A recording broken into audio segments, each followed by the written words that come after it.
recently, Bunmi Ladatan has put up a blog about how homework has really disrupted the life of her young daughter, her 10-year-old daughter, and she's written a letter to the school saying she wants the homework drastically reduced, in other words, none.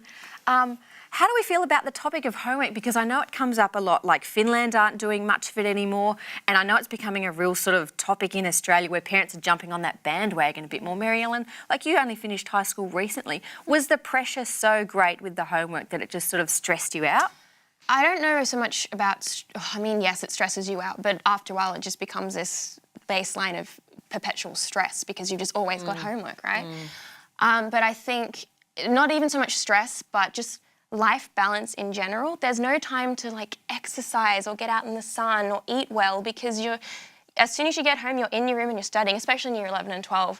And I just noticed that grades below me and kids that are younger than me, as they're coming up, they're having more and more and more homework, even more than I had. And I was like doing 5-6 hours a night quite easily. Yeah. In HSC. Yeah. So, I mean, it's just ridiculous. But is this actually, I found it a bit interesting as well because, you know, we're saying that homework is bad and I look at Finland, they don't have homework and they're doing so well in all these international tests.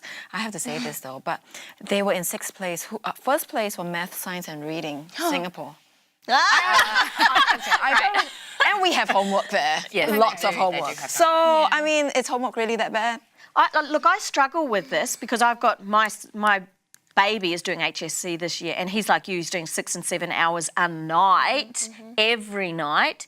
And, you know, I see the stress in him and I see the worry in him about getting a good ATAR and getting to university and having this amazing career. And I wonder if he had gone to a school where there was no homework, how would he cope with HSC? When all of a sudden you have all this homework, how do you learn to do this? And let's face it, when you go into the workplace, you have homework.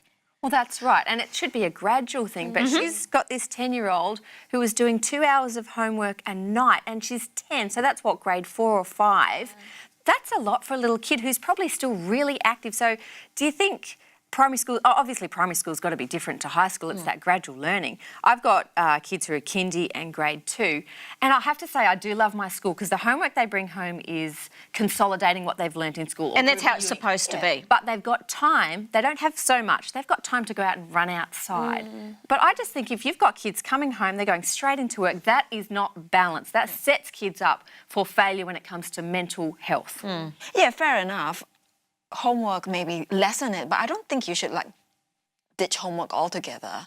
I mean, when you're trying to learn piano, you practice. Yeah. When you're playing sport, you practice. But should the learning happen at home? We pay the money at school. Shouldn't the learning happen at school and they come home and it's more of you not learning? Well, then you're teaching. If you bring a kid to piano classes, do they practice at home?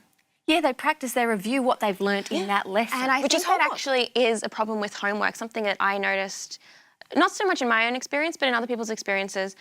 The teacher doesn't really teach in class. You just are told to read the textbook. And then you go home and actually learn what you were supposed to learn in class. I'm sorry, that's homework is like a justification for that, right? There's a new school of thought coming out from countries in Europe where you actually do the learning at home. So you're reading the texts and whatever information and then going to school and questioning it rather than doing the questioning at home when you're older, where there's that's no okay. resource. That's what I did. That is better. That's what I did at uni. You just get this pile of reading and then that's what you do. Well, exactly. That's uni. But this is not primary school. We shouldn't be stressing these kids out. Are you getting more out of doing your homework at home, or are you getting more and learning more by going home and having family time and exercise time? Like, you've got to look at where you're getting the best out of these kids. And some kids are not great at school. Like my middle child absolutely hated school, couldn't wait to get out of school, didn't matter how much homework he had to do, and still doesn't matter how much homework he has at TAFE. It's left until the very last minute. And so then there's that whole big stressor in the family because we haven't done the work up until the homework, up for the homework to be done. So I don't know. And I think this is interesting that she's written to school and said... Great. Yeah, me too. Yeah. I like that because it's got to be a collaborative approach. The school's educating them, but so are we at home. And if we work together, and I love that she wrote to them and said, this is not working. We've got to find something else. My daughter's getting stressed. She's going down this path and she should still be going down this path. So did the school answer her back and give her I tried to have a look, and she did say if they didn't respond well, she was going to homeschool. So I'm sure. Wow. Yeah, I know. I don't know if I'd be fired. doing that one. We're not going down that road. Look, we would actually love to hear what you have to say on the topic, because I know a lot of parents are really interested in this topic and the health of their kids. So maybe your kid does have too much, maybe they don't. We'd love to hear. Please jump onto our YouTube channel and have a look. Jump onto our website, thetable2tv.com, and we'd really like to hear what you have to say on Facebook, on Instagram, so please get in touch with us.